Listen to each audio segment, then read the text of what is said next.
तो देव मानुस निकले भाई। मैं तो तुम लोगों को ऊई समझ रहा था, ऊई। सबसे पहले भाई लोगों, पंजाब फैंस की तरफ से, आरसीबी समाज की तरफ से और एबी क्रिक इन्फो समाज की तरफ से भाई लोगों, लखनऊ सुपर जायंट्स को बहुत बहुत धन्यवाद। क्योंकि इन लोगों की वजह से अब पंजाब और आरसीबी अगर अपना बेस्ट क्रिकेट खेल जाए तो वो टीम 21-21 पे आ सकती हैं दोनों, क्योंकि गुजरात मैक्सिमम 20 पे जा सकती है। लेकिन भाई लोगों, गुजरात अभी भी टॉप 2 में आ सकती है। कैसे, ये सारे सिनेरियो बनाएंगे। लेकिन उससे पहले जो आज पारी खेल दी है निकोलस पूरन ने, और उससे पहले मिचेल मार्श ने। भाई लोगों, मुझे एक रिक्वेस्ट करनी है, पूछना है कोई सवाल। क्या मिचेल मार्श की सेंचुरी स्लो तो नहीं थी? नहीं, मैं पूछना इसलिए चाह रहा हूं क्योंकि उस दिन राहुल की सेंचुरी स्लो हो गई थी। मैंने उस दिन भी कहा था राहुल ठीक खेला है, बाकी लोग गोबर करके गए हैं रे लड़के लोगों, बाकियों ने हगा है। आज भाई लोगों अगर आप देखोगे तो निकोलस अपना मिचेल मार्श ने इतनी, मैंने कहा था, वैसे कल मैं जिक्र करके गया था कि ये दोनों ही इनकी ताकत है बेसिकली, लखनऊ सुपर जायंट्स की। ये दोनों ही प्लेयर बेसिकली ताकत हैं। इन दोनों में से कोई एक पक्का फटेगा, ये मैं बोल के गया था। खास करके निकोलस पूरन का मैं जानबूझ के बोल के ज्यादातर उसके ऊपर मैं ज्यादा दबाव दे के गया था। एक मिनट भाई लोगों, लाइट कम कर दूं, आज लाइट कुछ ज्यादा हो गई है। हाँ, उसका मैं ज्यादा बोल के गया था कि भाई वो तो पक्का ही फटेगा, ऐसा लग रहा है। लेकिन भाई लोगों, दोनों के दोनों ही फट गए।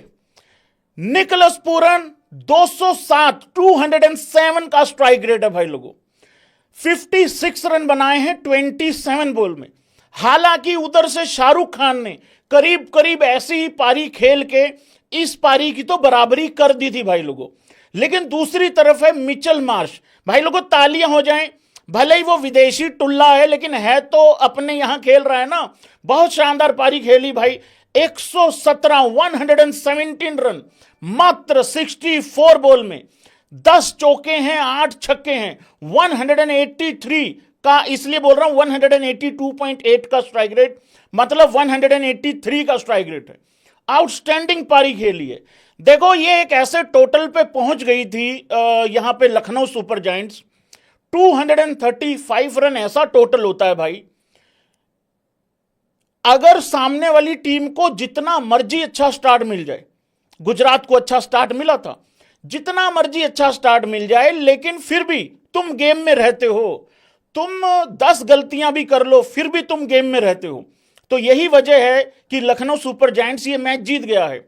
हालांकि आखिरी में ये बिल्कुल कंफर्टेबल होके जीते हैं। स्कोर कार्ड देखोगे तो 33 रनों से जीती है लखनऊ। लेकिन एक टाइम पे क्या रह गया था? कुछ भी नहीं रह गया था। गुजरात टाइटंस के लिए भाई लोगों बहुत सारे यहां पे पॉजिटिव्स हैं। जो लोग ये कह रहे हैं ही गुजरात को पेल दिया है, गुजरात धो दी, मैं उन तमाम भाई लोगों को एक बात बता दूं, सारा का सारा काम खराब हो सकता था। आज सारा का सारा काम खराब हो सकता था, इससे भी ज्यादा काम खराब हो सकता था। लेकिन बहुत सारे पॉजिटिव्स हैं गुजरात टाइटंस के लिए। पहले मैं पॉजिटिव्स पे ही बात कर देता हूं, गुजरात के क्या क्या पॉजिटिव्स हैं। देखो, तुम लोग भाई लोगों रन चेज कर रहे थे 236 रन, और मैं गुजरात की भाई लोगों इस वजह से थोड़ा फेवर ले रहा हूं क्योंकि मुझे लगता है निबियों से डर। भाई खोद के रख देंगे भाई सबको। भाई एक मैच हार के तो क्या हो गया भाई, ऐसे करोगे तुम, खोद के रख देंगे भाई, चिंता नहीं करनी है, मैं अपनी प्रिंसों के साथ हूं। निबिया ऑन फायर है भाई लोगों, हार के भी जीती है निबिया। मैं बताता हूं कैसे। 236 रन का तुम रन चेज कर रहे हो, 236 का रन चेज कर रहे हो, उसमें भी एक टाइम पे गुजरात ऐसा लग रही थी मैच निकाल गई है, और इनका साई फेल हो गया। उसके बाद गिल आउट हो गया, बटलर आउट हो गया, 3 विकेटें इनकी गिर गई। हालांकि अभी भी मुझे लगता है कि वो जो 30 रन, 40 रन, 50 रन पे तीनों आउट हो जाएं, वो अभी भी नहीं हुआ है। लेकिन 3 विकेटें गिर गई थी।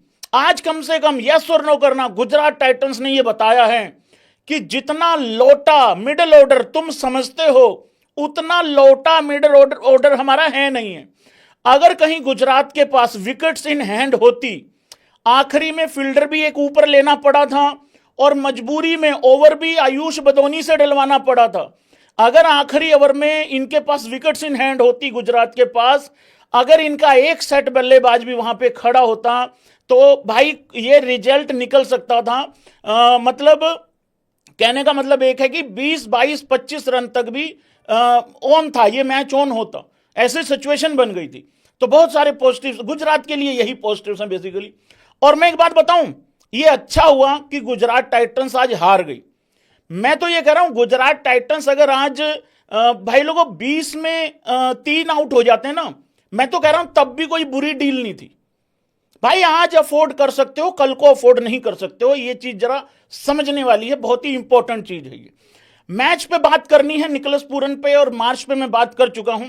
सबसे भाई लोगों पॉइंट्स टेबल ले आऊं, सबसे पहले पॉइंट्स टेबल ले आता, क्योंकि सिनेरियो बनाना बहुत जरूरी है, बहुत अर्जेंट है।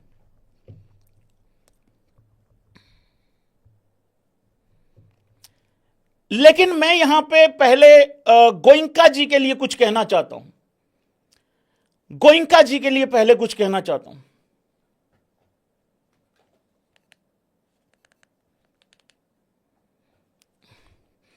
अब लाइट ठीक हुई, वीडियो को लाइक कर दो, चैनल को सब्सक्राइब कर दो, मीटर खींच के रखना, ढील बिल्कुल देनी नहीं, और बिना कहे जो ये दोनों काम कर देते हैं तुम्हें तो स्वर्ग प्राप्ति होगी, इस चीज की मेरे से गारंटी ले लो। भाई साहब तुम एकदम पवित्र आत्मा हो, तुम्हें खुद नहीं पता तुम कितने सच्चे इंसान हो। मैं तो ये कहता हूं तुम इंसान भी नहीं हो भाई लोगों, तुम पुरुष भी नहीं हो, महापुरुष हो। गोइंका जी क्या लगता है आपको, आज के मैच को लेके आप क्या कहेंगे? आपकी टीम ने 235 रन बनाए हैं, आज ऋषभ पंत ने भी एक यूं करके छक्का मारा है, क्या कहना चाहते हैं आप? आपकी क्या असेसमेंट है आज के मैच को लेके?